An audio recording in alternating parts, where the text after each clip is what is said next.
Macam mana daripada musuh sekarang ni dah jadi kawan? Inilah yang berlaku di antara Donald Trump dan juga Zohran Mamdani. Dulu Trump ni siap kata Mamdani ni komunis lunatik. Mamdani pun hentam Trump ni macam-macam. Cuba dengar ni. Donald Trump, since I know you're watching, I have 4 words for you. Pendek cerita, kalau kita tengok dua-dua orang ni memang mustahil lah mereka ni nak ngam. Tapi sekarang ni kita tengok mereka ni mesra lain macam. Trump siap puji lagi Mamdani ni smart dan siap defend lagi Mamdani ni daripada wartawan yang cuba provoke dia. Sebenarnya inilah politik. Tak ada pun yang musuh kekal. Masing-masing ada kepentingan dia. Trump perlukan sokongan bandar besar, Mamdani pula perlukan bajet dan juga akses persekutuan.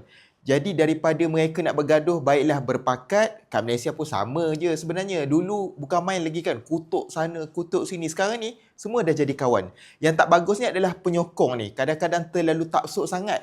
Bos kat atas tu elok je minum kopi. Apa pendapat anda? Cuba komen dekat bawah.